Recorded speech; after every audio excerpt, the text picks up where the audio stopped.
Sorry friends, sorry for the interruption. This is second part of the video NCLT and NCLAT. What is the meaning of power of own procedure? Means first में लिखा था ना NCLT shall not bound by civil code procedure. Means के उसके पास civil code के power है मगर सिर्फ सिविल कोड के ही पावर नहीं है, उसके बाद उससे भी ज़्यादा पावर है. That is power to regulate on procedure.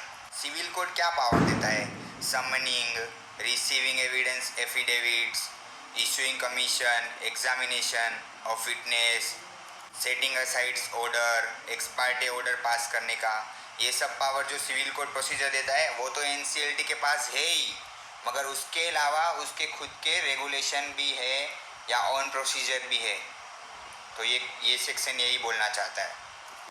मगर इसमें पॉइंट नोट करने जैसा है कि एनसीएलटी के पास सिविल कोड के पावर है, मगर एक पावर छोड़ के, that is search and seizure. To remember civil code के power, I have made a one code for you, that is CDIPA, SEEDIPA. Summon, examination on oath, ex parte order, discovery of books of account, issuing commission, public record, any other matter as may be prescribed. All the proceeding before NCLT or NCLAT are deemed to be judicial proceedings. Earlier when CLB that is company law tribunal था तभी high court उसको regulate करता था, वैसे ही अभी NCLT और NCLAT है जिसे रेगुलेट हाई कोर्ट ही करता है. As we know, there are multiple appeals files against NCLT and NCLAT. So इतने सारे काम एक साथ नहीं कर पाते. Therefore, NCLT and NCLAT have power to delegate his work. Delegation किसे कर सकते हैं? तो delegate to its officer, its employee or any other person after passing general or specific order for delegation. Whenever NCLT wants custody of property or books of accounts of the party involved, then he can take the help of Chief Metropolitan Magistrate, Chief Judicial Magistrate और district collector. जैसा हम लोग ने civil code procedure में पढ़ा भी है कि इन लोग का हेल्प ले सकता है. Basically they are like local police. NCLT को जब भी प्रॉपर्टी जब्त करना हो किसी भी पार्टी का, या फिर उसके बुक्स ऑफ अकाउंट्स चाहिए, या तो फिर कोई भी और भी असेट्स रहेगा जो इन्वॉल्व है मैटर में वो चाहिए, तो उसकी कस्टडी के लिए वो ये सब लोगों की हेल्प लेता है. This was given in section 429 and finally section 432. This is also important section. इसमें से MCQ आ सकता है. जैसा कि हम लोग जानते हैं, the person who does not know what is law, what is appeal procedure, वो सब जो भी पार्टी इन्वॉल्व है उन लोग को थोड़ी ना पता है कि NCLT क्या है, NCLAT क्या है.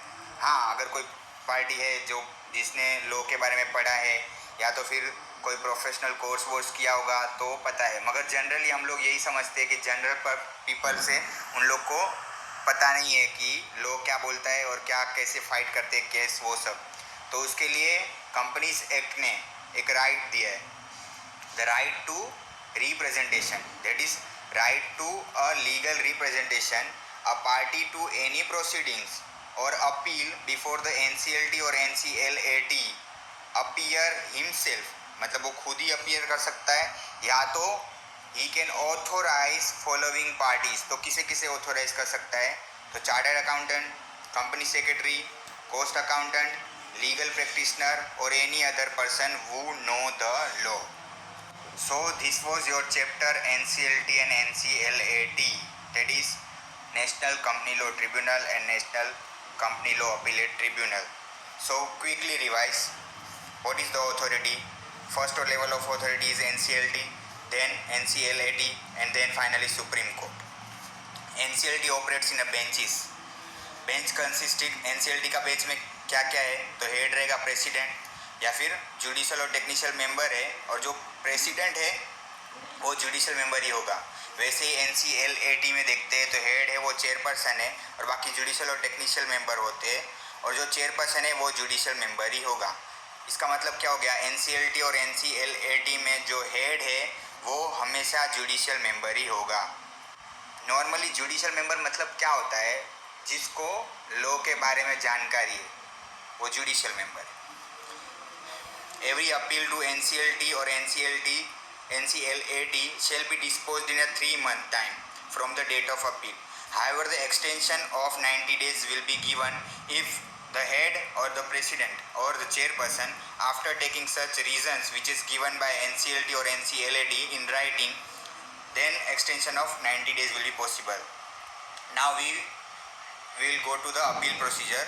तो उसके लिए पहले NCLT को अपील फाइल किया है, तो अग्रीव पार्टी ने यानी कि डिस्प्यूटेड पार्टी ने NCLT में अपील फाइल करते हैं तो NCLT ऑर्डर पास कर देगा।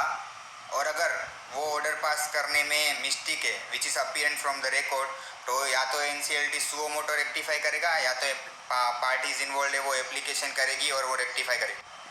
ये रेक्टिफिकेशन 2 साल में हो सकता है, मगर NCLT के अगेंस्ट अगर अपील फाइल कर दिए NCLAT में अग्रीव पार्टी ने तो रेक्टिफिकेशन पॉसिबल नहीं है। After that any aggrieved person from the NCLT's order he can make appeal to NCLAT within 45 days from the NCLT's order. NCLAT give 45 days extra time if sufficient cause for the filing late appeal. NCLAT pass order as he think fits, confirm, modify or set aside order of the NCLT. The time passing or the time limit for the NCLAT order is same, that is 3 months plus 90 days extra. Finally, the third appeal, that is appeal to Supreme Court. If aggrieved person aggrieved by the order of NCLAT, then he can make appeal to Supreme Court within 60 days of receipt of copy of order, and the 60 days extra time will be given if the sufficient cause for filing late appeal. And the appeal to Supreme Court is filed only the matter is involving question of law. After that we have seen the procedure before NCLT or NCLAT. In that we have seen the power of NCLT. उसके बाद civil court procedure के power है और फिर खुद के own rules and regulation है। और सिविल कोड के पावर में क्या आता है, तो मैंने की कोड बताया था सीधी पा। और फाइनली लास्ट पावर है NCLT का, वही वो जो कस्टडी ले सकता है ना असेट्स की, बुक्स अकाउंट की, प्रॉपर्टी की, वो क्या था, चीफ मेट्रोपॉलिटन मजिस्ट्रेट वाला, जिसकी हेल्प लेके वो कस्टडी ले सकता है ऑफ द प्रॉपर्टी, असेट और books of accounts. Companies act is also give right to common or general public for representation. That is, if the general public is not know about the NCLT appeal procedure, then he can authorize his representative, which includes chartered accountant, company secretary, cost accountant, legal practitioner or any other person which have knowledge of legal disputes related to Companies Act or other. So thank you friends for watching this video. After this I will come up with another video, that is foreign company, which is also an important topic. Thank you friends. All the best for December 2021.